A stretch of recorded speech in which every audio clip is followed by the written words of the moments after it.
பிதாசுதன் பரிசுத்தாவின் பெயராலே ஆமென்.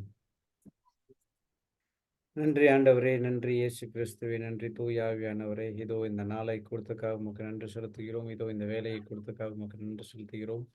இதோ கடந்த காலங்களில், கடந்த நாட்களில் எங்களோடு கூட இருந்து, எங்களோடு பயணித்து, எங்களுக்கு தேவையானது அனைத்தையும் முடித்து கொடுத்ததுக்காக உமக்கு நன்றி செலுத்துகிறோம். எது தேவை, எது தேவையில்லை என்பதை உமது வார்த்தையை வைத்து நாங்கள் தூய ஆவியானவர் மூலியமாக அறிந்ததற்காக உமக்கு நன்றி செலுத்துகிறோம் ஆண்டவரே. எங்களுக்கு தூய ஆவியானவருடைய துணை இல்லை என்றால் எங்களோட வாழ்க்கை சின்ன பின்னமாக போயிருக்கும். அதற்காக நாங்கள் உமது மகனை ஏற்றுக்கொண்டு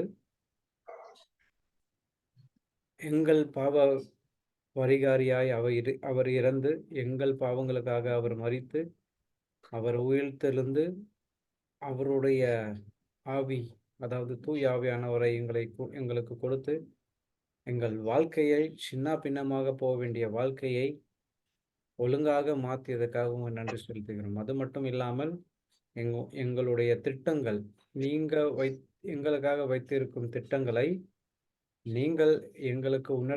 நீங்கள் தூய ஆவியானவர் வழியாக எங்களுக்கு உணர்த்தியதற்காக உமக்கு நன்றி செலுத்துகிறோம் ஆண்டவரே.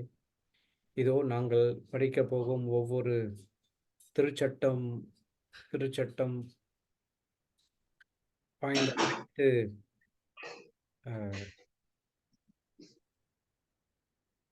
திருவிவிலியத்தில் அடங்குகிற அனைத்து நற்செய்தி மற்றும் இறை வார்த்தையை பெற்றுக்கொண்டு அதன்படி வாழ எங்களுக்கு ஆற்றலை கொடுத்ததற்காக உமக்கு நன்றி செலுத்துகிறோம். இதையெல்லாம் இயேசு கிறிஸ்துவின் பெயரால் மன்றாடி கேட்கிறோம். ஆமென், ஆமென், ஆமென். பெயராலே ஆமென். Praise the Lord. Thank you Jesus. Hallelujah. நேத்து நாம தூய ஆவியானவர் வழி நடத்தலை பத்தி நம்ம பார்த்தோம். ரோமையர் 8:14 என்ன போருக்கு? கடவுளின் ஆவியால் இயக்கப்படுகிறவர்களே கடவுளின் பிள்ளைகள். அப்போ நமக்கே நாம ஒரு கேள்வி கேட்டுக்கணும். நம்ம வாழ்க்கை தூய ஆவியானவரால் இயக்கப்படுகிறதா, இல்ல நாம சொந்த ஊனியல்பு நாட்டத்துக்கு நம்ம வாழ்க்கை இருக்குதா? எனக்கு சொல்லணும்னு அவசியம் இல்லை. தூய ஆவியானவருடைய இயல்புக்கு இல்ல அவர் இயங்க வைக்கிறதுக்காக இருந்ததுன்னா நல்லது. ஆனா ஊனியல்பின் நாட்டத்திற்கு நாம இருந்தோம்னா அதை நம்ம மாத்தணும். பாருங்க, கடவுளின் ஆவியால் இயக்கப்படுகிறவர்களே கடவுளின் மக்கள். அப்புறம் நேத்து நாம கலாத்தியர் 4:4-7 வரைக்கும் பார்த்தோம். எப்படி நம்ம கடவுளுடைய பிள்ளைகளாய் நம்ம தேர்ந்தெடுக்கப்படுகிறோம், எப்படி கடவுளுடைய குடும்பத்தில் ஒரு அங்கத்தினராக நாம தேர்ந்தெடுக்கப்படுகிறோம் என்றதை நம்ம பார்த்தோம். ஓகேவா? இப்ப பாருங்க, 15வது வசனம் அதான் சொல்லுது. மீண்டும் அச்சத்திற்கு உள்ளாக்கும் மனப்பான்பை நீங்கள் பெற்றுக்கொள்ளவில்லை, மாறாக கடவுளின் பிள்ளைகளுக்குரிய மனப்பான்பை பெற்றுக்கொண்டீர்கள். அதனால் நாம் அப்பா தந்தையே என அழைக்கிறோம். மீண்டும் அச்சத்திற்கு உள்ளாக்கும் மனப்பான்பை நீங்கள் பெற்றுக்கொள்ளவில்லை. 2 விஷயம் இதுல பார்க்கலாம். ஒண்ணு, தூய ஆவியானவரின் வழியாக நாம இயக்கப்படவில்லை என்றால் நம்ம வாழ்க்கையில் அச்சத்திற்கு நாம் இடம் அளிக்கின்றோம். அச்சம் என்ன? ஃபியர்னு சொல்லுவாங்க. ஓகே, அச்சம்னா ஃபியரா? இல்ல, பயம்னா தான் ஃபியரா? ஓகே, அதை நான் சொல்றேன். ஃபியர்ன்ட்டு ஆக்சுவலா இங்கிலீஷ்ல ஃபியர்னு தான் வரும். அப்போ அச்சம்னா ஃபியர் தான். Okay, praise God. அப்போ தூய ஆவியானவருடைய அவருடைய தூண்டுதல்லையோ இல்ல அவர் சொல்ற விஷயத்தை நம்ம கேட்கலன்னா நம்ம வாழ்க்கையில் அச்சத்திற்கு நாம இடம் கொடுக்கின்றோம். ஆனால் இந்த வசனம் என்ன சொல்லுதுன்னா, மீண்டும் அச்சத்திற்கு உள்ளாக்கும் மனப்பான்பை நீங்கள் பெற்றுக்கொள்ளவில்லை. இந்த அச்சம் எதனால வருதுன்னா, ஒரு பொய்ய நாம நம்பி, அத அத செயல்படுத்தும்போது தான் இந்த அச்சம் வருது. ஃபார் எக்ஸாம்பிள், அ கடவுள் வந்து ஆதாமுக்கு என்ன சொல்றாரு? இந்த மரத்தின் கனியை நீ உண்ணக்கூடாது. மரத்தின் கனியை நீ உண்ணக்கூடாது அப்படின்னு சொல்லிட்டு ஒரு கட்டளை குடுக்குறாரு. ஆனா, அங்க என்ன நடக்குது?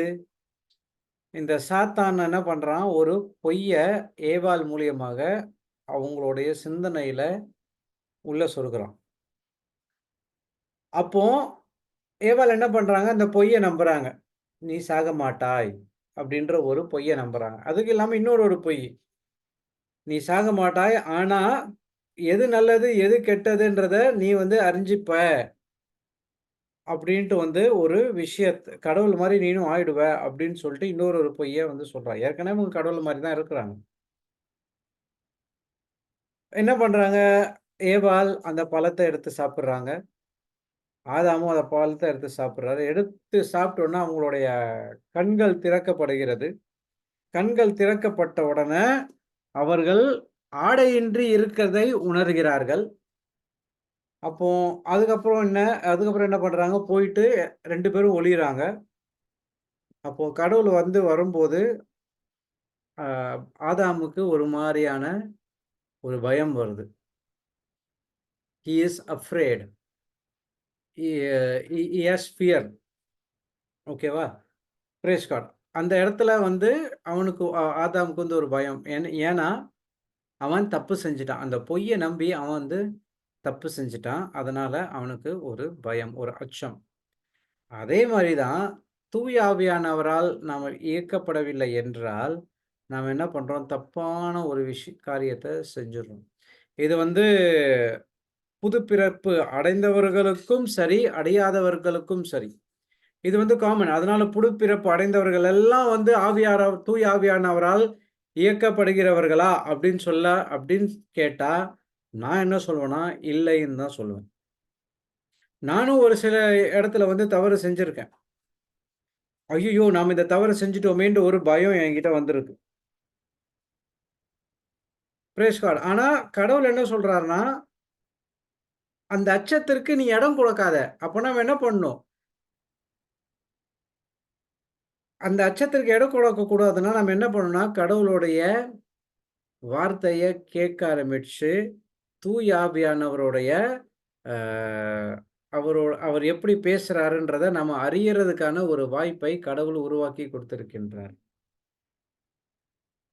சொல்றாரு பாருங்க, நாம திருப்பி நம்ம வந்து இந்த அ புதிய சிருஷ்டியில புதிய பிறப்பா உள்ள வந்திருக்கும்போது, மீண்டும் அச்சத்திற்கு உள்ளாக்கும் மனப்பான்பை நீங்கள் பெற்றுக்கொள்ளவில்லை. தூய ஆவியானவர் இன்னொன்னு ஒரு வசனம் சொன்னா, 1 யோவான் 4:18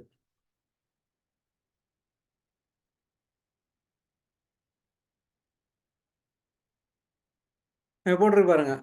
அன்பில் அச்சத்திற்கு இடமில்லை. மாறாக அன்பு அச்சத்தை அகற்றிவிடும். ஏனெனில் அச்சத்தால் தண்டனை உணர்வு அடங்கியுள்ளது.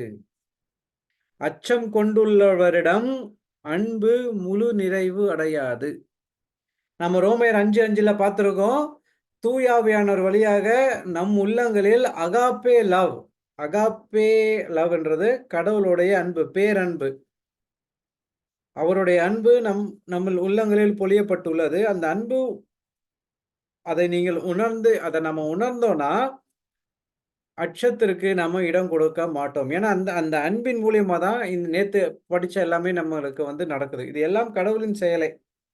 அப்போ நாம என்ன பண்றோம்? தூய ஆவியானவருடைய வழிநடத்தல்ல இருக்கும்போது, அந்த அன்பு தூய ஆவியானவர்கள் பொழியப்பட்ட அந்த கடவுளின் அன்புல செயல்படுத்தும்போது, அங்க வந்து அச்சத்திற்கு இடமே இருக்காதாம். அந்த அச்சத்த அகற்றிவிடும். ஏன்னா, நீங்க தப்பே செய்ய மாட்டீங்க. நேத்தே நான் சொன்னேன். ஒரு 10 கட்டளைகள் இருக்கு. அந்த 10 கட்டளைகள நாம வந்து கடைபிடிக்கிறது ரொம்ப கஷ்டம். ஒரு இது தப்பு பண்ணா கூட நம்மளுக்கு வந்து தண்டனை தீர்ப்பு உண்டு. அந்த பயம் நமக்கு இருக்கு. ஆனா என்ன பண்றோம்? அன்பின் மூலியமாக இயேசு கிறிஸ்து அந்த 10 கட்டளைகளை நமக்காக நிறைவேற்றியுள்ளார். அப்போ அந்த அன்பை மட்டும் தான் நம்மள வந்து கடைபிடிக்க சொல்றார். அந்த அன்பை நம்ம கடைபிடிச்சோம்னா, 10 கட்டளைகள் என்ன 613 கட்டளைகளையும் நம்ம வந்து அ மதித்தவர்களாக ஆகுறோம். Praise God. Thank you Jesus. Hallelujah. அப்போ மறுபடியும் நாம் அந்த மாரி போறதுக்கு இயேசு கிறிஸ்து நமக்கு அதிகாரம் கொடுக்கவில்லை. அதுதான் வந்து 15ல சொல்லுது. மீண்டும் அச்சத்திற்கு உள்ளாக்கும் மனப்பான்மை நீங்கள் பெற்றுக்கொள்ளவில்லை. மாறாக கடவுளின் பிள்ளைகளுக்குரிய மனப்பான்மை கொண்டீர்கள். அதனால் நாம் அப்பா, தந்தையே என அழைக்கிறோம். நாம என்ன பண்றோம்? அச்சத்திற்கு உள்ளாக்கும் மனப்பான்மை அந்த கேரக்டரிஸ்டிக் நம்மகிட்ட இல்ல. மாறாக கடவுள் என்ன பண்றாரு? பிள்ளைகளுக்குரிய மனப்பான்மை நாம் பெற்றுக்கொள்ளும்படி கடவுள் செய்துள்ளார். அதனால் நாம் அப்பா, தந்தையே என அழைக்கிறோம். அடுத்த வசனம் பாருங்க. நாம் இவ்வாறு அழைக்கும்போது, நம் உள்ளத்தோடு சேர்ந்து தூய ஆவியானவரும் நம் கடவுளின் பிள்ளைகள் என்பதற்கு சான்று பகர்கிறார். எவ்வளோ விஷயம் பண்றாரு பாருங்க. நாம வந்து அப்பா, பிதாவே என்று அழைக்கிறதையும் தூய ஆவியானவரால் தான். அது மட்டும் இல்லாம, நாம எப்போ அப்பா, பிதாவே என்று கூப்பிடும்போது, அவர் என்ன பண்றார்? நமக்காக போயிட்டு சான்று பகர்கிறாராம். என்ன சான்று பகர்கிறார்? இவர் இயேசு கிறிஸ்துவை கடவுள் என மனமார நம்பி சாரி உளமார நம்பி வாயால அறிக்கையிட்டு ஏற்றுக்கொள்கிறார். அதனால் இவர் இவர் உங்களை அப்பா, தந்தையே என்று கூப்பிடுகிறார்ன்னு சொல்லிட்டு நமக்கு போய் சான்று பகர்கிறாராம்.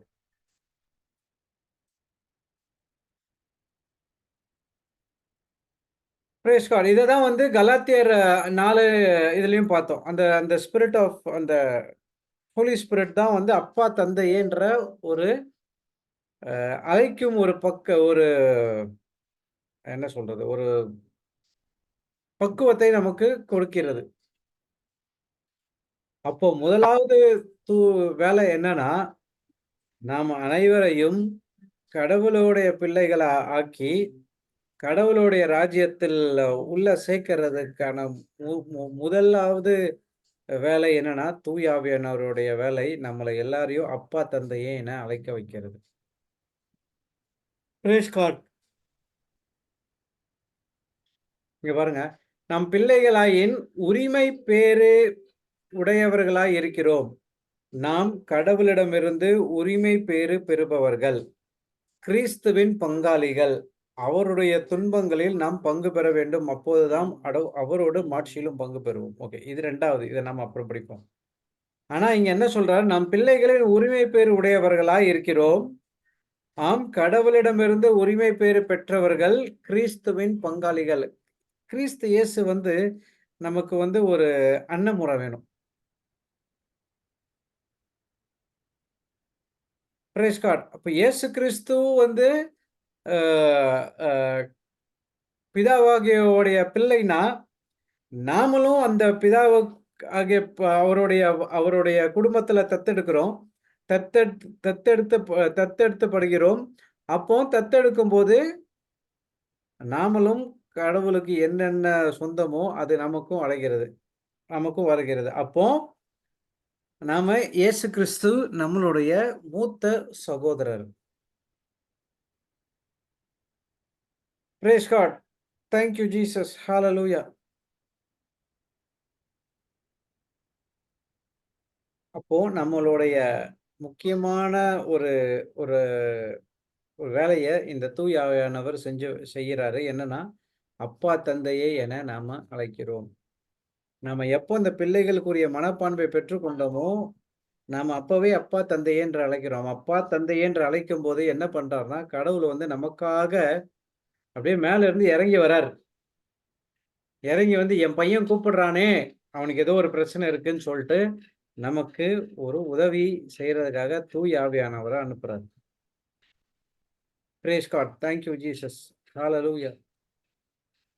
எப்படி நம்ம இந்த உலகத்துல இருக்கிற அப்பா, அம்மாவ அப்பா அடிபட்டுச்சுன்னா அப்பா, அம்மான்னு கூப்பிடுறோமோ, அதே மாரி கடவுளும் அவரை அப்பா, தந்தையே என அழைக்க விரும்புகிறார். அதனால தான் தூய ஆவியானவரை உங்களுக்கு வர வச்சு, அவர் என்ன செய்வாருன்றதெல்லாம் காட்டி முடிச்சிட்ட பிறகு, முதலாவது உங்களோட என்ன அவருடைய வேலை என்னன்னா, நம் எல்லோரையுமே கடவுளின் அங்கத்தினராக சேர்க்க வைக்கிறது தான் அவருடைய வேலை. Praise God. Thank you Jesus. Hallelujah. இப்ப இன்னொரு வசனம் பார்ப்போம். யோவான் 14 தான் நேத்து நம்ம ஸ்டார்ட் பண்ணோம். அங்கேயே பார்ப்போம்.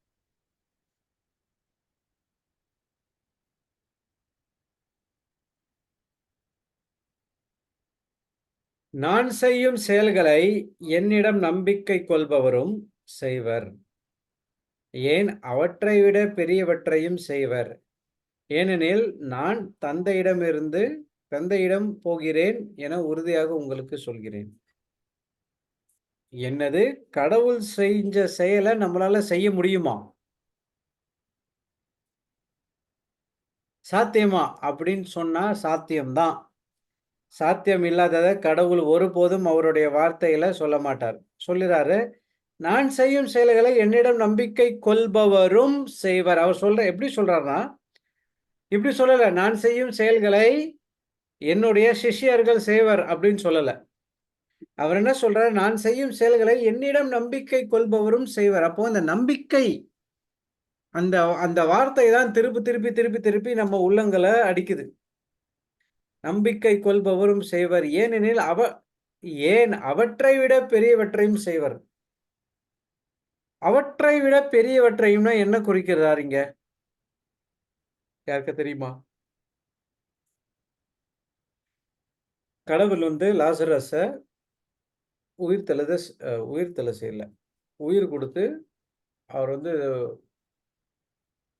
உயிர்ப்பிக்க செய்தார். கரெக்ட்டா?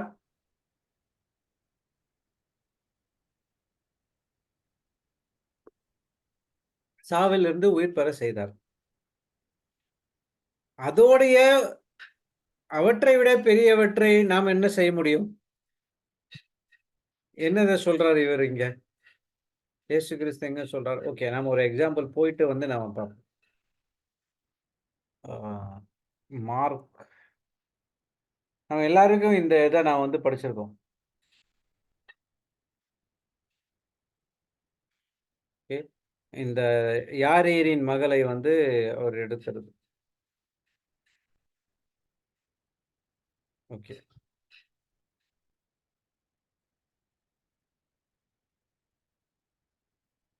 பாருங்க, அவர் தொடர்ந்து பேசிக் கொண்டிருந்தபோது, தொழுகை கூட்டத் தலைவருடைய வீட்டிலிருந்து ஆட்கள் அவரிடம், உம்முடைய மகள் இறந்துவிட்டாள். போதகரை ஏன் இன்னும் தொந்தரவு செய்கிறீர் என்றார்கள். அவர்கள் சொன்னது இயேசுவின் காதில் விழுந்ததும், அவர் தொழுகை கூட்டத் தலைவரிடம், அஞ்சாதீர், நம்பிக்கை மட்டும் விட்டுவிடாதீர் என்று கூறினார். நான் ரொம்ப டீட்டெயில்டா போல. அவர் பேதுரு, யாக்கோபின் சகோதரரான யோவான் ஆகியோரை தவிர வேறு எவரையும் தம்முடன் வரவிடவில்லை. அப்போ அங்க எல்லா சீடர்களும் இருக்கிறாங்க. இயேசு கிறிஸ்து ஒரு முக்கியமான ஒரு செயல் செய்யும் போதெல்லாம் என்ன பண்ணுவார்னா, 3 பேர் தான் கூட்டிட்டு போவாராம். ஒண்ணு ஜேம்ஸ், ஒண்ணு பீட்டர், இன்னொன்னு ஜான். இந்த 3 பேர் தான். அவங்க தான் எப்போதுமே கடவுளோட இருப்பாங்க. அவங்க எல்லா இடத்துக்கும் இயேசு கிறிஸ்து இவர் தான் கூட்டிட்டு போவார். வேற யாரையும் கூட்டு போல, மத்தவங்க எல்லாரையும் வெளியில வச்சுட்டார். அவர்கள் தொழுகை கூட்ட தலைவரிடம் வீட்டிற்கு சென்றார்கள். அங்கே அமளியும் மக்கள் அழுது ஓலமிட்டு புலம்புவதை இயேசு கண்டார். அவர் உள்ளே சென்று, ஏன் இந்த அமளி? ஏன் இந்த அழுகை? சிறுமி இறக்கவில்லை, உறங்குகிறாள் என்றார். அவர்கள் அவரை பார்த்து நகைத்தார்கள். ஆனால் அவர் அனைவரையும் வெளியேற்றிய பின், சிறுமியின் தந்தையையும் தாயையும் தம்முடன் இருவர்களையும் கூட்டிக் கொண்டு அச்சிறுமி இருந்த இடத்திற்கு சென்றார். அப்போ 4 பேர், டோட்டல் 6 பேர் தான், வேற யாரும் கிடையாது. அந்த சிறுமியோட அம்மா, அப்பா, இயேசு கிறிஸ்து, அப்புறம் அந்த 3 பேர், 6 பேர் உள்ள போறாங்க. சிறுமியின் கையை பிடித்து அவளிடம், தலிதா கூம் என்றார். அதற்கு, சிறுமி, உனக்கு சொல்கிறேன், எழுந்திடு என்பது பொருள். உடனே அச்சிறுமி எழுந்து நடந்தாள். அவர் 12 வயது ஆனவள். மக்கள் பெரிதும் மலைத்துப் போய் மெய்மறந்து நின்றார்கள். இதை யாருக்கும் தெரிவிக்கக் கூடாது என்று அவர் அவர்களுக்கு கண்டிப்பாய் கட்டளையிட்டார். அவளுக்கு உணவு கொடுக்கவும் சொன்னார். இதெல்லாம் நம்ம பார்த்திருப்போம். ஓகே. இதே மாதிரியான ஒரு செயல் இங்க வந்து யார் யாரெல்லாம் இருக்கா கூட? பீட்டர், யோவான், அப்புறம் வந்து யோவானின் சகோதரன், யாக்கோபின் சகோதரன் யோவான். பேதுரு, யாக்கோபு, யாக்கோபின் சகோதரன் யோவான். ஓகே, பார்த்துக்கோங்க.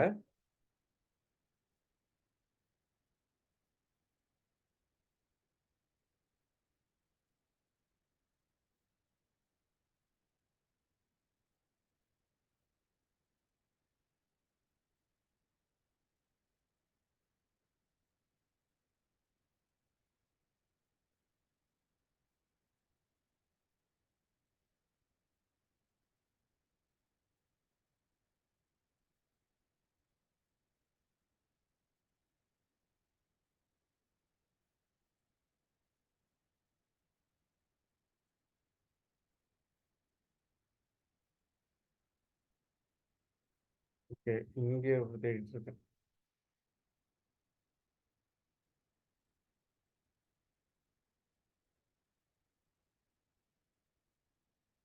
திருத்தூதர் பணிகள் அதிகாரம் 9.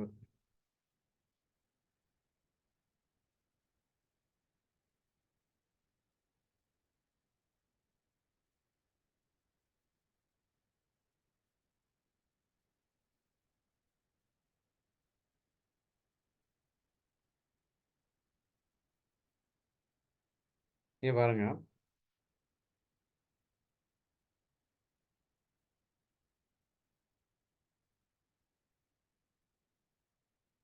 இருந்து பார்ப்போம். நான் சொல்றது கேக்குதா? நான் மட்டும் தான். கேக்குதுங்க பிரதர், கேக்குது. இங்க பாருங்க. யோப்பா நகரில் தபித்தா என்னும் அவருடைய பெண் சீடர் ஒருவர் இருந்தார். என்னும் பெயருடைய பெண் சீடர் ஒருவர் இருந்தார். அவர் தோர்க்கா என்று அழைக்கப்பட்டார். நன்மை செய்வதிலும் இரக்கச் செயல்கள் புரிவதிலும் அவர் முற்றிலும் ஈடுபட்டிருந்தார். உடல் நலம் குன்றி ஒரு நாள் அவர் இறந்துவிட்டார். அங்கிருந்தோர் அவரது உடலை குளிப்பாட்டி மேல் மாடியில் கிடத்தினர். யோப்பாவிற்கு அருகில் உள்ள லித்தாவுக்கு பேதுரு வந்திருப்பதை சீடர்கள் கேள்விப்பட்டு இருவரை அவரிடம் அனுப்பி எங்களிடம் உடனே வாருங்கள் என்று கெஞ்சி கேட்டார்கள். பேதுரு புறப்பட்டு அவர்களோடு வந்தார். வந்ததும் அவர்கள் அவரை மேல் மாடிக்கு அழைத்து சென்றார்கள். கைப்பெண்கள் அவருள் அருகில் வந்து நின்று தோர்க்கா தங்களோடு இருந்தபோது செய்து கொடுத்த எல்லா அங்கிகளையும் ஆடைகளையும் காண்பித்தவாறே அழுதார்கள். இப்பதான் முக்கியம் கிளைமேக்ஸ் பாருங்க. பேதுரு அனைவரையும் வெளியே அனுப்பிவிட்டு முழந்தாள் படியிட்டு இறைவனிடம் வேண்டினார். அவரது உடலின் பக்கமாய் திரும்பி தபித்தா எழுந்திரு என்றார். உடனே அவர் கண்களை திறந்து பேதுருவை கண்டு எழுந்து உட்கார்ந்தார்.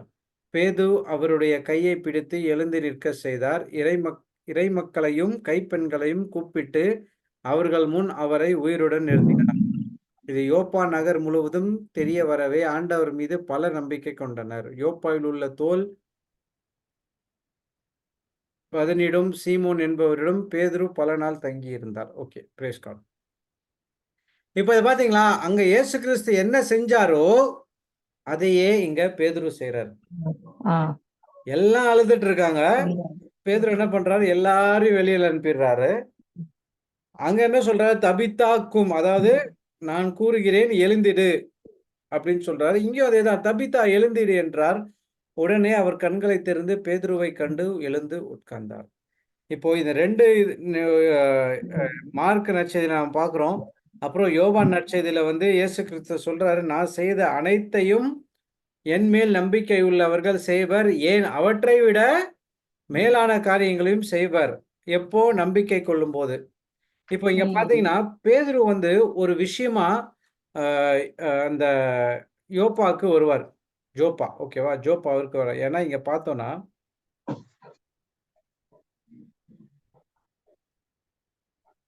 பேதுரு எல்லா இடங்களுக்கும் சென்று வந்தார். ஒரு நாள் லித்தாவில் வாழ்ந்த இறை மக்களிடம் வந்து சேர்ந்தார். அங்கே அவர் 8 ஆண்டுகள் முடக்குவாதத்தால் படுக்கையில் கிடந்த ஜனேயா என்னும் பெயருடைய ஒருவரை கண்டார். அவரிடம் ஓகே இது இல்ல.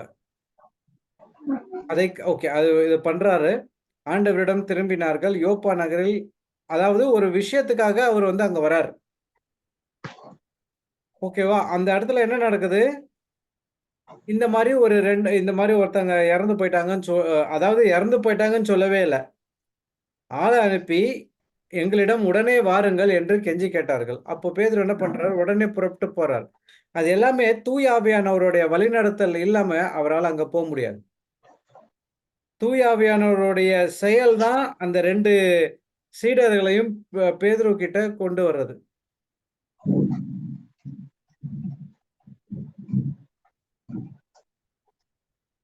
அப்போ தூய ஆவியின் வழியாக இயக்கப்படுகிறவர்கள் இயேசு கிறிஸ்து செய்த அனைத்து காரியங்களையும் இயேசு கிறிஸ்து மீது நம்பிக்கை இருந்ததுன்னா கண்டிப்பாக செய்வர்.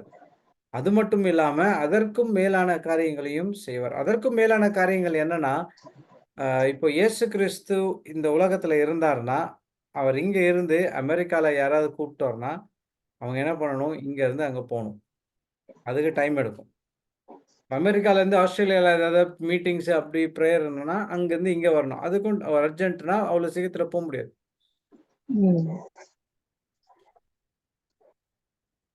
கரெக்ட்டா? ஆனா, இப்போ இருக்கிற காலகட்டத்துல தூய ஆவியானவர் வழியாக நாம என்ன பண்ணலாம்? எங்க இருந்தாலும் அவர்களுக்காக பிரேயர் பண்ணலாம். தூய ஆவியானவர் அவர்களுடைய வாழ்க்கையிலும் செயல்படுகிறார். அவர்களையும் ஆ வழிநடத்துகிறார்.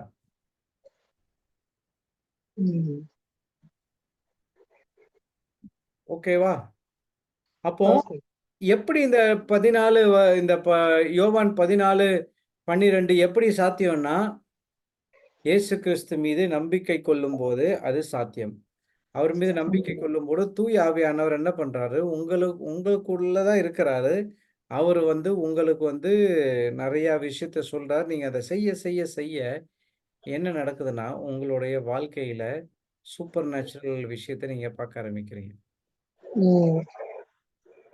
ஓகே. இன்னொரு எக்ஸாம்பிள்.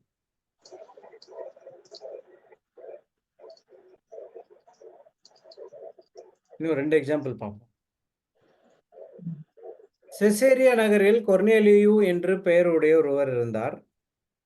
அவர் இத்தாலிய எனப்படும் படைப்பிரிவில் நூற்று தலைவர். அவர் இறைப்பற்று உள்ளவர். தம் வீட்டார் அனைவரிடமும் அனைவருடனும் கடவுளுக்கு அஞ்சி நடந்தவர். மக்களுக்கு இரக்க செயல்கள் பல புரிந்தவர். இடைவிடாது கடவுளிடம் மன்றாடி வந்தார். ஒரு நாள் பிற்பகல் 3 மணி அளவில் அவர் ஒரு காட்சி கண்டார். அதில் கடவுளுடைய தூதர் அவரிடம் வந்து கொர்னேலியு என்று அழைப்பது தெளிவாக தெரிந்தது. அவர் வானதூதரை உற்று பார்த்து, ஆண்டவரே என்ன என்று அச்சத்தோடு கேட்டார். அதற்கு தூதர், உம் வேண்டுதல்களுக்கும் இரக்க செயல்களுக்கும் கடவுள் திருமுன் சென்றடைந்துள்ளது. அவற்றை அவர் நினைவில் கொண்டுள்ளார். இப்போது யோப்பா நகருக்கு ஆள் அனுப்பி பேதுரு என்றும் பெயர் கொண்ட சீமோனை வரவழையும்.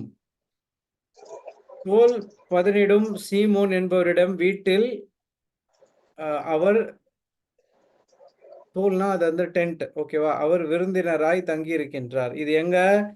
அந்த 9வது விஷயம் அந்த தபிதாவை எழுந்து அடுத்த சாப்டர்ல வருது. அவர் வீடு கடலோரத்தில் உள்ளது என்றார். தம்மோடு பேசிய வானதூதர் சென்றதும் அவர் தம் வீட்டு வேலையார்களுள் இருவரையும் தமக்குரிய இளைப்பற்றுள்ள படைவீரர் ஒருவரையும் கூப்பிட்டு நடந்தவற்றை எல்லாம் விளக்கிச் சொல்லி அவர்களை யோப்பாவுக்கு அனுப்பினார். அவர்கள் வழி நடந்து மறுநாள் அந்த நகரை நெருங்கிக் கொண்டிருந்தபோது பேதுரு இறைவனிடம் வேண்ட வீட்டின் மேல் தளத்திற்கு சென்றார். அப்போது மணி 12. அவருக்கு பசி உண்டாயிற்று. அவர் உணவு விருந்த விரும்பினார். உணவு தயாராகிக் கொண்டிருக்கும் போது அவர் மெய் மறந்து நிலைக்குள்ளானார். வானம் திறப்பதையும் பெரிய 4 கற்பாய் போன்றதொரு விரிப்பு 4 மூலைகளிலும் கட்டப்பட்டதை தரையில் இறக்கப்படுவதையும் கண்டார். நடப்பன, தரையில் ஊர்வன, வானில் பறப்பன அனைத்தையும் அதில் இருந்தன. அப்போது பேதுரு எழுந்து, எவற்றைக் கொண்டு சாப்பிடு என்று ஒரு குரல் கேட்டது.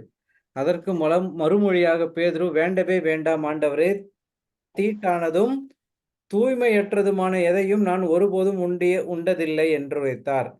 இரண்டாம் முறையாக அக்குரல், தூய்மையானது என கடவுள் கருவதை தீட்டாக கருதாதே என்று ஒலித்தது. இப்படி மும்முறை நடந்தவுடன் அந்த விரிப்பு வானத்திற்கு எடுத்துக் கொள்ளப்பட்டது. தம் கண்ட காட்சியின் பொருள் என்ன என்பது பற்றி பேதுருக்கு தமக்குள் குழம்பிக் கொண்டிருந்த போது, கொர்நேலியு அனுப்பிய ஆட்கள் சீமோன் வீட்டை கேட்டு தெரிந்து கொண்டு கதவருகில் வந்து நின்று, பேதுரு என்னும் பெயருடைய சீமோன் என்பவர் இங்கு தங்கியிருக்கிறாரா என்று குறிப்பிட்டு கேட்டனர். பேதுரு இக்காட்சியை பற்றி சிந்தித்துக் கொண்டிருக்கும் போது தூய ஆவியார் அவரிடம், இதோ மூவர் உன்னை தேடி வந்திருக்கின்றனர். நீ கீழே இறங்கி தயக்கமின்றி எதுவுமின்றி அவர்களோடு புறப்பட்டு செல், ஏனெனில் நான் தான் அவர்களை அனுப்பியுள்ளேன் என்றார். பேதுரு கீழே இறங்கி அவர்களிடம், நீங்கள் தேடுபவர்கள் நான் தான், நீங்கள் வந்த காரணம் என்று கேட்டார். அதற்கு அவர்கள், நூற்று தலைவரான கொர்நேலியு ஒரு நேர்மையாளர், அங்க நடந்ததெல்லாம் சொல்றார். அப்போது பேதுரு அவர்களை உள்ளே அழைத்து சென்று விருந்தோம்பினார். மறுநாள் அவர் அவர்களுடன் புறப்பட்டு போனார். யோப்பாவில் உள்ள சகோதரர்கள் சிலர் அவரோடு சென்றனர். ஓகே, இப்போ இங்க என்ன விஷயம்னா, இந்த 3 வாட்டி வருது தெரியுமா? இதை யாரை குறிக்குதுன்னா, இந்த 3 பேர் வராங்க தெரியுமா, அவரை குறிக்குது. அடுத்தது அங்க வந்து, தீட்டானது எதையும் நீ வந்து கருதாதே, கடவுள் படைத்த எதையும் தீட்டாக கருதாதே என்ற ஒரு குரல் வந்து கேக்குது அவருக்கு. அது என்ன சொல்றாருன்னா, அந்த காலகட்டத்துல இந்த பிற இனத்தார், பிற ஜாதியான அப்படின்னு சொல்லிட்டு ஒதுக்கி வச்சிருப்பாங்க. இந்த சமேரியார்கள், கலீலியர்கள், அவர்கள்லாம் வந்து பிற இனத்தார். ரோமையர்கள் வந்து என்ன பண்ணுவாங்கன்னா, அவங்களுடைய வீட்டுக்கோ அவங்களுடைய இடத்துக்கோ போகமாட்டாங்க. கடவுள் என்ன சொல்றாரு, நான் படைத்ததை தீட்டாக எண்ணாதே, அதாவது எல்லாரும் ஒண்ணுதான், எதையும் எண்ணக்கூடாதுன்னு சொல்லிட்டு ஒரு இன்ஸ்ட்ரக்ஷன் கொடுத்துட்டு அப்புறம் வந்து கிளீனா சொல்றாரு, தூய் ஆவியானவர் அவரிடம், இதோ மூவர் உன்னை தேடி வந்திருக்கின்றனர் அப்படின்னு சொல்லிட்டு ஒரு இன்ஸ்ட்ரக்ஷன்ஸ் கொடுக்குறாரு. பிரேஸ் காட், புரியுதா எப்படி தூய் ஆவியானவர் வழி நடத்துகிறார் என்று? டைம் இருக்கு, இன்னொரு எக்ஸாம்பிள் பார்ப்போம். சொல்லுங்க. கொஞ்சம் மழை பெய்யுது, அதனால சத்தம் சரியா கேட்கல, விளங்கல. நீங்க சொல்லுங்க. அடுத்த ஒரு எக்ஸாம்பிள் பார்ப்போம்.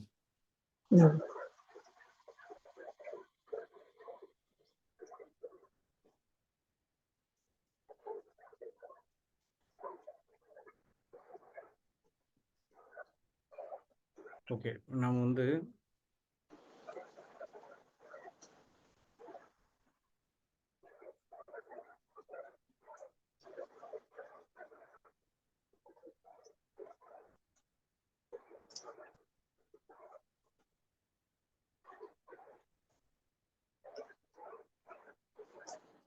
ஓகே, இங்க பாருங்க, 5ல பார்ப்போம். பிலிப்பு சமாரியா நகர் சென்று அங்குள்ள மக்களுக்கு மெசியாவை பற்றி அறிவித்தார். பிலிப்பு சொன்னவற்றை கேட்டு அவர் செய்த அருமடையாளங்களையும் கண்டு வந்து திரளான மக்கள் ஒரு மனதோடு அவர்களுக்கு செவிசாய்த்தனர். ஏனெனில் பலரை பிடித்திருந்த தீ ஆவிகள் அவர்களிடமிருந்து உரத்த குரலுடன் கூச்சலிட்டு கொண்டே வெளியேறின. முடக்குவாதமுற்றோர், கால் ஊனமுற்றோர் பலரும் குணப்பெற்றனர். இதனால் அந்நகரில் பெரும் மகிழ்ச்சி உண்டாயிற்று. இங்க வந்து பிலிப்பு நல்ல காரியம் செய்யறாரா, கெட்ட காரியம் செய்யறாரா?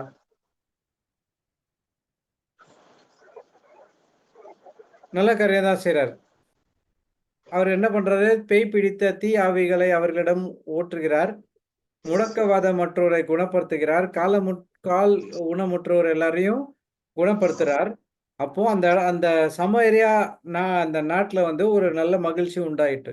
ஓகேவா, நல்லாதான் போயிட்டு இருக்கு. இப்ப பாருங்க,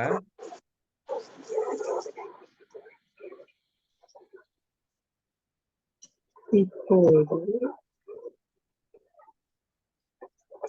பின்பு ஆண்டவரின் தூதர் பிலிப்பிடம், நீ எழுந்து எருசலேமிலிருந்து காசாவுக்கு செல்லும் வழியாக தெற்கே நோக்கி போ என்றார். அது ஒரு பாலைநில பாதை. இங்க பாருங்க, சமேரியா நாட்டுல பிலிப் என்றவர் வந்து நல்லா ஒரு கடவுளுடைய செயலை செஞ்சுட்டு இருக்காரு.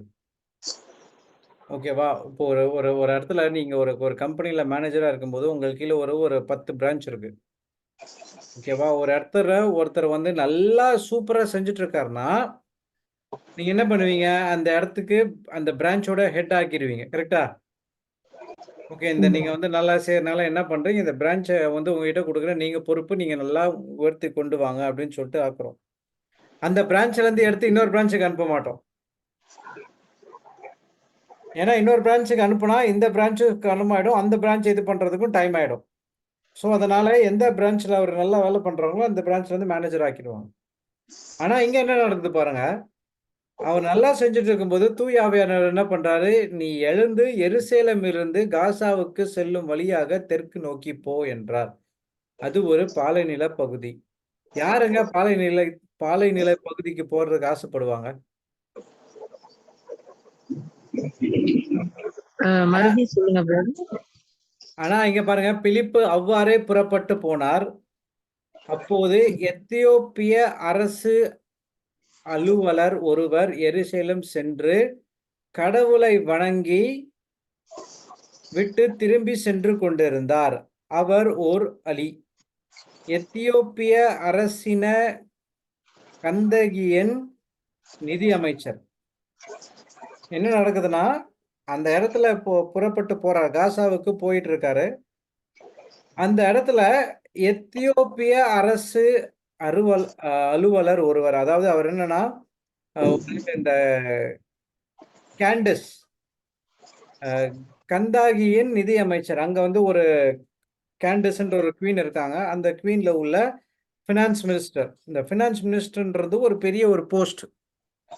ஓகேவா? அவர் என்ன பண்றாரு, அவர் வந்து ஒரு ம ஒரு அரவாணி அப்டின்ட்டு சொல்லலாம். அலின்றது கரெக்ட்டான வார்த்தை கிடையாது. அரவாணின்னு சொல்லலாம். ஓகேவா? அவர் என்ன பண்றாரு, எருசலேம் சென்று கடவுளை வணங்கிவிட்டு திரும்பி அந்த வழியா போயிட்டு இருக்கிறார். அப்ப பாருங்க, அவர் தமது தேரில் அமர்ந்து எசாயாவின் இறைவாக்கு நூலை படித்துக் கொண்டிருந்தார். அவர் வந்துட்டு இருக்கும்போது சும்மா இல்ல. அவர் என்ன பண்றாரு, வணங்கிட்டு அந்த பைபிள எடுத்து எசாயா என்ற ஒரு தீர்க்கதரிசி எழுதிய புத்தகத்தை அவர் படிச்சுட்டு இருக்காரு. ஓகே. இப்ப என்ன நடக்குது பாருங்க. தூய ஆவியார் பிலிப்பிடம், "நீ அந்த தேரை நெருங்கி சென்று அதனோடவே கூடவே போ" என்றார். பிலிப்பு ஒரு இடத்துல நின்னு பார்க்கிறாரு. இந்த தேர் போது. உடனே தூய ஆவியானவர் வந்து அவர் வந்து சொல்றார். "ஓகே. நீ அந்த தேரோட நெருங்கி அது கூடவே போ" அப்படின்னு சொல்றார். பிலிப்பு ஓடிச் சென்று, அவர் எசேயாவின் இறைவாக்கு நூலை வாசிப்பதைக் கேட்டு, "நீர் வாசிப்பதின் பொருள் உமக்குத் தெரிகின்றதா?" என்று கேட்டார். என்ன பண்றாரு? நடந்து போயிட்டு இருக்காரு. போயிட்டு இருக்கும்போதே அவர் வந்து எசையா புத்தகத்த வாசிக்கிறாரு. அவருக்கு புரிஞ்சுதா இல்லையான்றது வந்து 2வது விஷயம். அவருக்கு புரியல. ஆனா அது ஒண்ணு. ஆனா அது புரிஞ்சுதா இல்லையான்றது பிலிப்புக்கு தெரியல. ஆனா தூய ஆவியானவருடைய அ இயக்குதல வச்சு அவர் என்ன பண்றாரு, நீர் படிக்கும் ஆர் வாசிப்பதன் பொருள் உமக்கு தெரிகின்றதா என்று கேட்டார். அதுக்கு அவர் குடுக்குற ஆன்ஸர் வச்சே தெரியுது அவருக்கு வந்து அது புரியலன்ட்டு. அதற்கு அவர், "யாராவது விளக்காவிட்டால் எவ்வாறு என்னால் தெரிந்து கொள்ள முடியும்?" என்று கூறி தேரில் ஏறி தன்னோடு அமருமாறு பிலிப்பை அழைத்தார். அவருக்கு புரியல. சரி உனக்கு தெரியும்ல, அப்போ நீ வா என் கூட ஏறி உட்காரு. தெரிஞ்சா தான் நாம போயிட்டு இந்த மாரி ஒரு கேள்வி கேட்போம். உங்களுக்கு இது தெரியுதா? அப்படின்னு சொல்லிட்டு நம்ம கேட்போம். Do you understand? அப்படின்னு கேட்கும். அப்போ தெரியலன்னா நாம வந்து விளக்கத்த கொடுப்போம். அதே மாரி தான் இவர் அங்க வந்து அ பிலிப் அங்க போறார். அவர் வாசித்துக் கொண்டிருந்த மறைநூல் பகுதி பின்வருமாறு: அடிப்பதற்கு இழுத்துச் செல்லப்பட்ட ஆட்டுக்குட்டி போலும், உரோமம் கத்தரிப்போன் முன்னிலையில் கத்தாத செம்மறி போலும் அவர் தம் வாயைத் திறவாதிருந்தார். தாழ்வுற்ற நிலையில் அவருக்கு நீதி வழங்கப்படவில்லை. அவருடைய தலைமுறையை பற்றி எடுத்துரைப்பவன் யார்?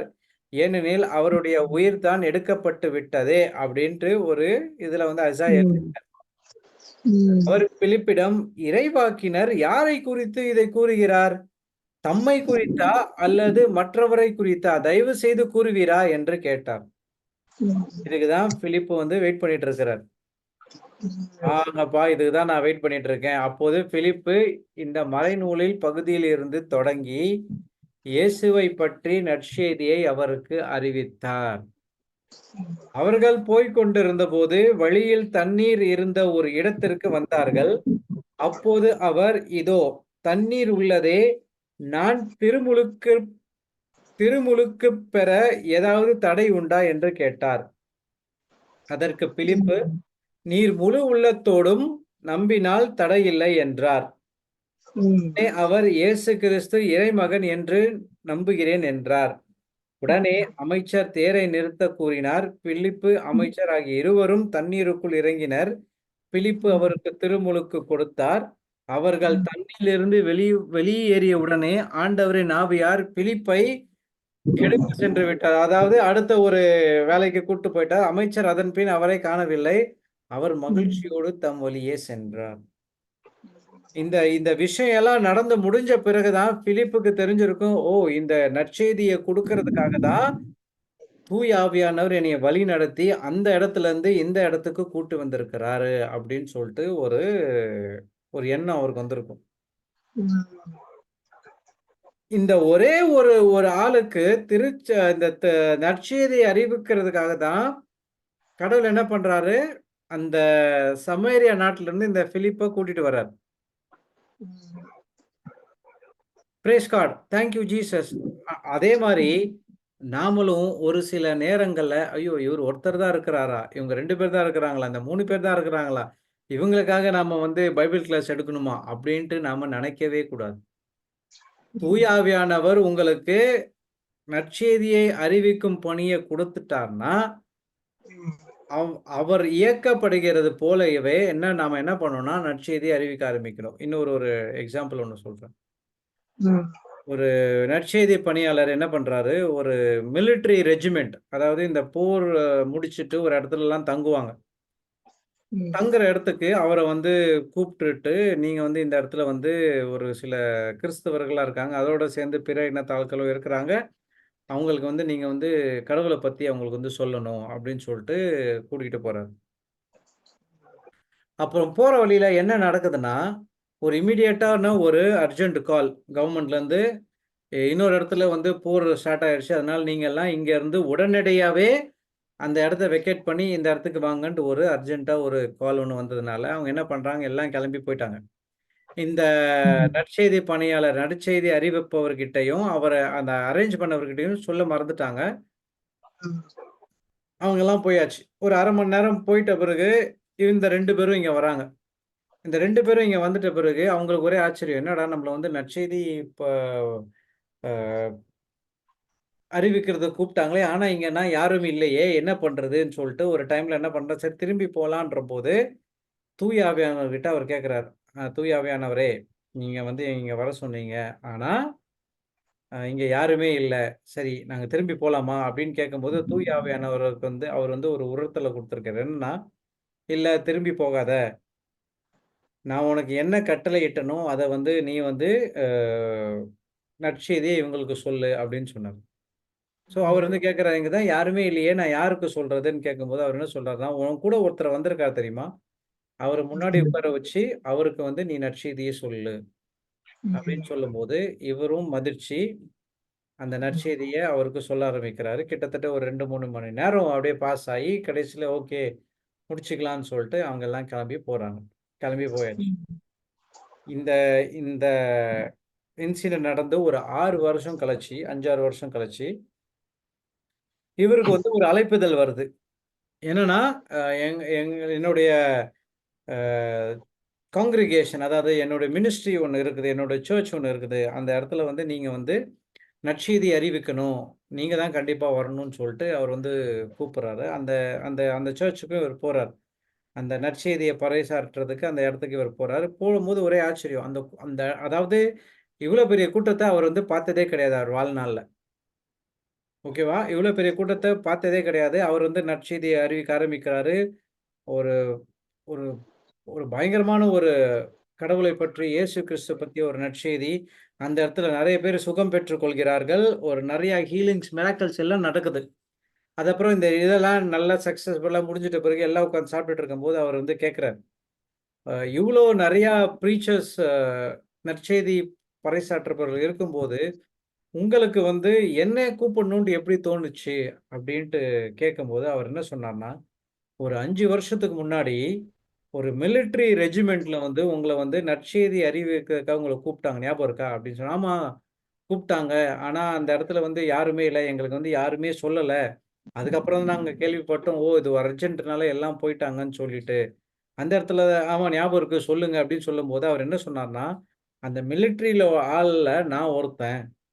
நான் என்னுடைய பேக் அங்க விட்டுட்டு போயிட்டேன் அவசரத்துல. நான் என்ன பண்ணேன்னா, திருப்பி வந்து அந்த பேக் எடுக்கிறதுக்காக திருப்பி வரும்போது, நீங்க வந்து ஒருத்தர உட்கார வச்சு அவருக்கு நீங்க வந்து நற்செய்திய சொல்லிட்டு இருந்தீங்க. எனக்கு வந்து அத வந்து நான் கேட்க அத வந்து கேட்டுக்கிட்டே இருந்தேன். கேட்க எனக்கு வந்து 3 மணி நேரம் நான் இருந்த அந்த நற்செய்திய கேட்டேன். அதுக்கப்புறம் தான் என் வாழ்க்கையிலேயே ஒரு திருப்புமுனை வர ஆரம்பிச்சது. இந்த மிலிட்டரிலேருந்து நான் எப்போ ரிசைன் பண்ணனோ, உடனே வந்து நான் வந்து நற்செய்திய பறைசாற்ற ஆரம்பிச்சேன். எல்லாரும் என்ன அந்த நற்செய்திய நம்ப ஆரம்பிச்சாங்க. இது அதுக்கப்புறம் நான் ஒரு ஒரு மினிஸ்ட்ரி ஒண்ணு ஸ்டார்ட் பண்ணி சர்ச்ச கட்டினேன். இந்த சர்ச்ல வர்றதுக்கு எல்லாமே அ காரணம் வந்து நீங்க தான். அன்னைக்கு நீங்க மட்டும் அந்த இடத்துல வந்து நற்செய்தி நீங்க பறைசாற்றலன்னா, இந்த அளவுக்கு நான் வந்து வளர்ந்திருக்க மாட்டேன். அப்டின்ட்டு சொல்ட்டு அவர் வந்து அவரோட டெஸ்டிமனிய சொன்னார். Praise God. Thank you Jesus. Hallelujah. அதனால ஒருத்தர் இருந்தாலும் சரி, 2 பேர் இருந்தாலும் சரி, யாருமே இல்லைனாலும் சரி, நீங்க நற்செய்திய கடவுள் அ தூய ஆவியானவர் மூலியமாக நீங்க நற்செய்திய பறைசாற்றணும் அப்படின்னு சொல்லிட்டார்ன்னா, தூய ஆவியானவருடைய எங்களுக்கு அ அவர் இயக்குறார்ன்னா, அதுக்கு அப்பாற்பட்டு நம்ம எதுவும் செய்யக்கூடாது. அவர் என்ன சொல்றாரோ அத செய்யணும். என்ன ஃபியூச்சர்ல என்ன நடக்க போகுதுன்றது அவருக்கு தெரியும். அவர் அவர் அந்த லீட் பண்ணும்போது அவ்ளோ சூப்பரா லீட் பண்ணுவார்.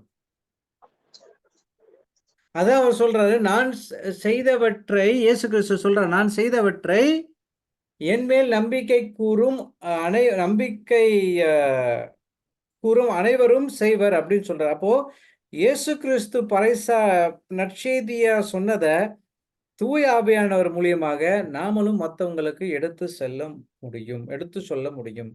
அது மட்டும் இல்லாம கடவுள் என்னென்னலாம் செஞ்சாரோ, அவரு அவர் வந்து ஒ அ இறந்தவர்களை அ உயிர்ப்பிக்க செய்தாரா? அதையும் நம்மளால செய்ய முடியும். அப்போ ஏன் அது நம்மளால செய்ய முடியல? எதற்கு அந்த ஒரு இது க ஒரு கோட்பாடு அப்படின்னு பார்த்தோன்னா, அதுதான் வந்து ரோமையர் 8:15ல சொல்லப்படுகிறது. மறுபடியும் பயம் என்ற மனப்பான்மையை நீங்கள் பெற்றுக்கொள்ளவில்லை. அதை தடுக்கிறதுக்கு ஒரே விஷயம் என்னன்னா பயம். இப்ப நீங்க ரோட்ல நடந்து போயிட்டு இருக்கும்போது கூட, தூய ஆவியானவர் வந்து உங்கள என்ன பண்றார், அந்த அந்த மனிதரோட கிட்ட போய் நீ பேசணும் அப்படின்னு சொல்லுவார். நீங்க உடனே என்ன பண்ணணும்னா, தூய ஆவியானவருடைய அ வார்த்தைய கேட்டு என்ன பண்ணணும், அத வந்து நீங்க வந்து செயல்ல காட்ட ஆரம்பிக்கணும். ஆனா, அந்த இடத்துல நீங்க வந்து யோசிக்கலாம். ஐயோ! இவர வந்து என்னைய பத்தி தப்பா நெனச்சுட்டா நான் என்ன பண்றது? இல்ல எனக்கு எதுவும் வேணான்னு சொல்லிட்டா நாம என்ன பண்றது? அப்படின்ற ஒரு தேவையில்லாத ஒரு சிந்தனை. பயம் நமக்குள்ள வரும்போது என்ன பண்ணுதுன்னா, கடவுள் சொன்ன அனைத்தையும் நம்மளால செய்ய முடியாம போகுது. Praise God. Thank you Jesus. Hallelujah. புரியுதா? புரியுதுங்க பிரதர். தூய ஆவியானவர் எப்படி நம்ம அனைவரும் இயக்குகின்றாரோ, அதே மாரி அந்த சைட்லயும் அதே மாரி இயக்குகிறார். நம்ம சொல்ற மனப்பான்மை இருக்கும் பட்சத்தில், அந்த சைட்ல அத வாங்குற மனப்பான்மைய தூய ஆவியானவர் அங்க வந்து கொடுக்கிறார். 2 சைட்லயும் அவர் வந்து வேலை செய்கிறார். நம்மளுடைய ம். வா நாவின் வழியாக திருச்சட்டத்தையும், நற்செய்தியையும் அறிவிக்கிறார். அது மட்டும் இல்லாமல் அந்த சைடுல அவங்களுடைய அகக்கண்களை திறந்து நாம சொல்றத புரிஞ்சுக்கிற ஒரு இதையும் அவர் என்ன பண்றார், அந்த தூய ஆவியானவர் அங்க கொடுக்கிறார். இப்போ இந்த எல்லா எக்ஸாம்பிள்ஸ், இந்த எல்லா எடுத்துக்காட்டு நாம் பார்க்கும்போது, தூய ஆவியானவர் எப்படி அப்போஸ்தலர்களை வழி நடத்துகிறாரோ, அதே போல் நம்மையும் வழி நடத்துறதுக்கு அவர் ரெடி. ஆனா, அவருடைய சொல் பேச்ச கேட்கறதுக்கு நீங்க ரெடியா இருக்கிறீங்களா? அதுதான் நாம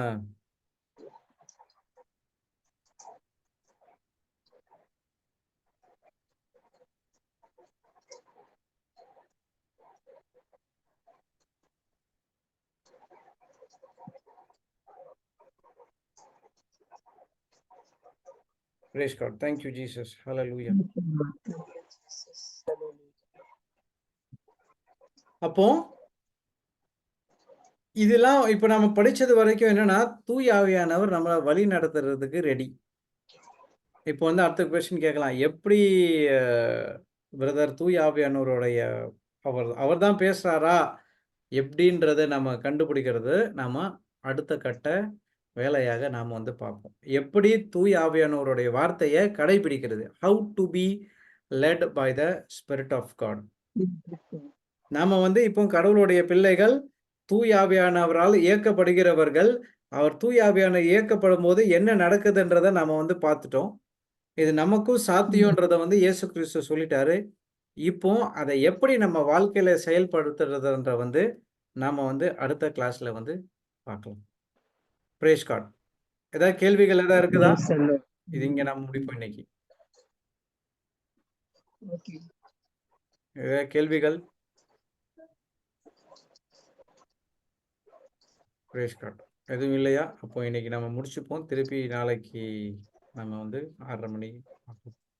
சிஸ்டர் யூதித் ப்ரேயர் பண்ண முடியுமா? Thanks giving prayer. பிதாசுதன் பரிசுத்தாவின் பெயராலே ஆமென். அப்பா பிதாவே, உம்மை போற்றி புகழ்ந்து ஆராதிக்கிறோம் தகப்பனே. இன்று எங்களை அப்பா இந்த வகுப்பில் வழி நடத்தி கொண்டிருக்கிற கிருபைக்கு நன்றி ஆண்டவரே. ஆவியானவரின் வழி நடத்தலை நாங்கள் உணர்ந்து கொள்ளவும், அவருடைய குரலை நாங்கள் கேட்டு வாழவும் ஆண்டவரே எங்களுக்கு கற்றுத் தருவதற்காக நன்றி தகப்பனே. நன்றியோடு துதிக்கிறோம் அப்பா. எங்கள் மீது கொண்ட உமது பேரன்பிற்கு நன்றி ஆண்டவரே. எங்களை பேர் சொல்லி அழைத்திருக்கிறீரே, அதற்காக உமக்கு நன்றி ஆண்டவரே. இந்த உண்மையை எங்களுக்கு அறிய செய்து தகப்பனே, நாங்கள் அதை உள் வாங்கி எப்படி நாங்கள் ஆண்டவரே தூய ஆவியின் குரலுக்கு செவி கொடுத்து வாழ வேண்டும் என்று எங்களுக்கு அதை கற்று தருவதற்காக நன்றி செலுத்துகிறோம் அப்பா. நாங்கள் தூய ஆவியின் வழியில் வழி நடக்கக்கூடியவர்களாக எங்கள் உள்ளத்திலிருந்து தகப்பனே அப்பா எதை உள்வாங்க வேண்டும், எதை வெளியே ஏற்ற வேண்டும் என்று எங்களுக்கு இதன் மூலம் கற்று தருவதற்காக நன்றி தகப்பனே. இந்த ஊர்நியல்பின் இச்சைகள் எல்லாம் ஆண்டவரே, இந்த உலகத்தை சார்ந்தவை ஆண்டவரே, எங்களை விட்டு வெளியேற்று இந்த வார்த்தைகள் உட்செல்லும் போது ஆண்டவரே தேவையற்றவை வெளியேறி செல்வதற்காக நன்றி தகப்பனே. இது எங்களுக்குள்ள இருந்து செயல் ஆற்றுவதற்காக நன்றி செலுத்துகிறோம் அப்பா. எங்கள் மீது கொண்ட பேரன்பிற்காக நன்றி, இரக்கத்திற்காக நன்றி. உமது கிருபையால் எங்களை ஒவ்வொரு நாளும் வழி நடத்துவதற்காக நன்றி, கற்று தருவதற்காக நன்றி தகப்பனே. கற்று தருவதை நாங்கள் புரிந்து கொண்டவர்களாக அதை உள்வாங்கி ஞானத்தோடு செயலாற்றக்கூடிய அந்த ஆற்றலையும் வல்லமையும் வழி நடத்தலையும் எங்களுக்கு தந்து தகப்பனே. ஒவ்வொரு நாளும் எங்கள் உள்ளம் புதுப்பிக்கப்படுவதற்காக நன்றி தகப்பனே. நன்றி செலுத்துகிறோம் தகப்பனே. நன்றியோடு துதிக்கிறோம் அப்பா. இயேசுவின் நாமத்தில் ஜெபிக்கிறோம் எங்கள் ஜீவனுள்ள நல்ல பிதாவே, ஆமென். பிதாசுதன் பரிசுத்தவின் பெயராலே ஆமென். ஓகே, நன்றி. நாளைக்கு திருப்பியும் பார்ப்போம். Okay, God bless you. God bless. Thank you, brother. Thank you.